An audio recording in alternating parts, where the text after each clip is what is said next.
Good morning, everybody. Rick Thomas from Obsolete Video Services. Hey, guys. All right, this is another part two, I guess, of the Panasonic Nv-3160 repair. I just want to do a follow-up video on this. This morning, we did get our power transistors, and as I spoke in another video, these are power transistors which are located at the very top of the machine. Alright, I did place an order and ordered two brand new ones, and when I took both of these out, just to let you know, both of these transistors are completely shorted out. Again, both of these two transistors were completely shorted out.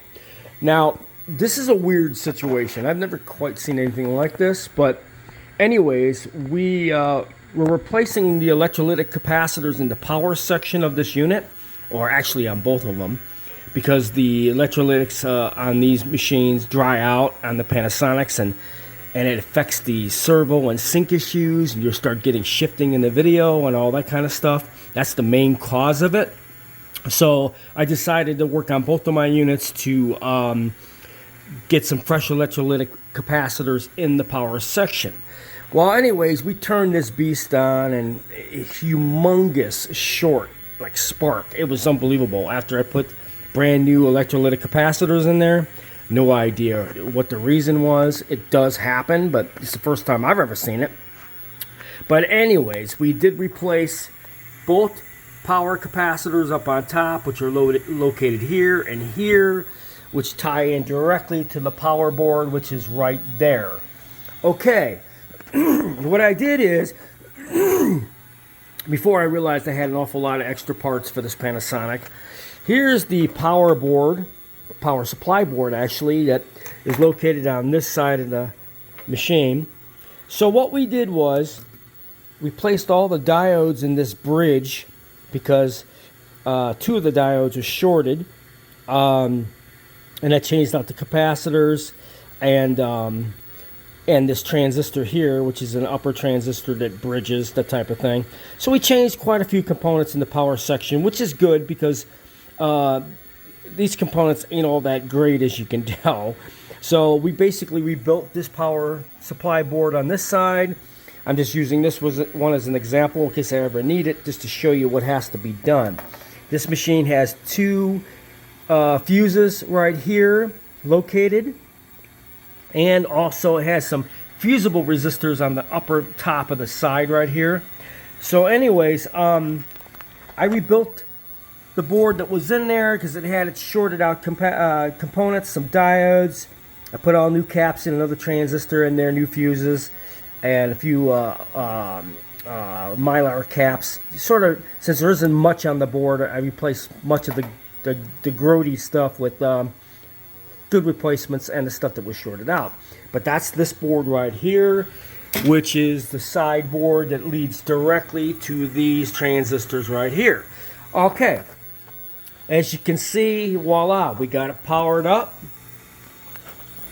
It is the capstan motor is now working, and also the scanner motor is working. So the motor function of this unit is now back up and running. I don't know what actually happened on that situation. The only thing I could think of is maybe these transistors were getting kind of weak, and when I put brand new electrolytics, forced a lot of current through them and made them short out. I don't know what would actually cause that.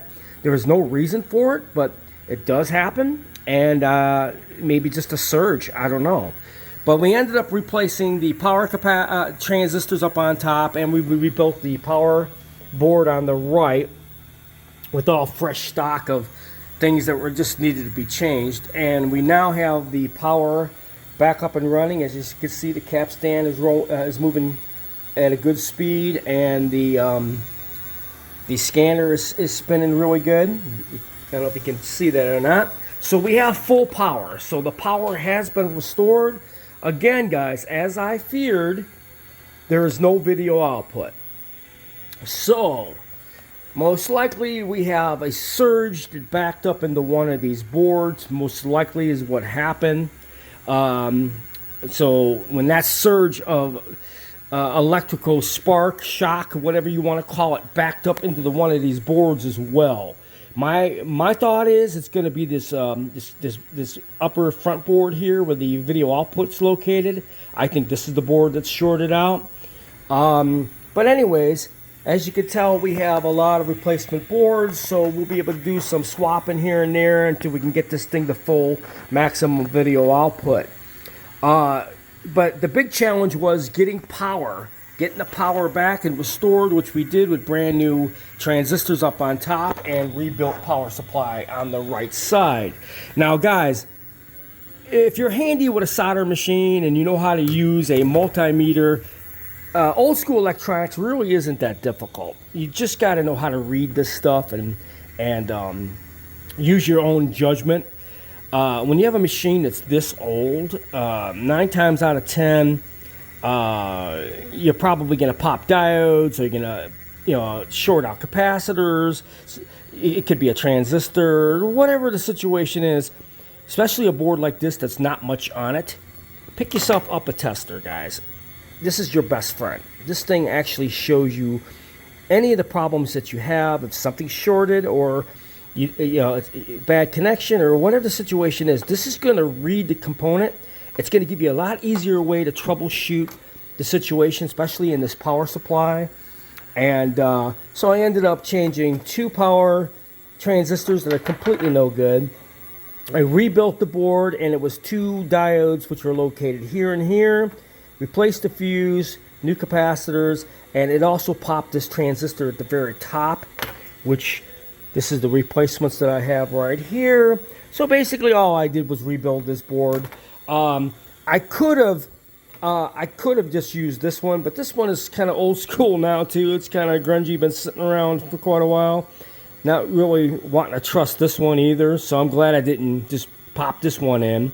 Especially power supply boards. I mean, you kind of want to have a good board. You don't want to really have one that's been sitting around for a long time, because you don't want any fire happening. Capacitors do catch on fire, guys. I'm telling you, on these old machines, you got to be very, very careful. But with me, I kind of rebuild things because I don't want to deal with fire and all this crap. Such in case in point, if you would have saw this thing when I turned it on, huge spark. I mean, it was just unbelievable. But anyways, we did get full power restored back to this Panasonic Nv-3160. So now we just gotta troubleshoot board by board till we can get the video to come back up and figure out that issue. But we do have absolute full power to the unit, so that's a really good plus for a morning such as this. I mean, that was really the biggest hurdle. So now all we got to do is figure out the video problem, why it's not producing any video output. So hope you enjoy this video.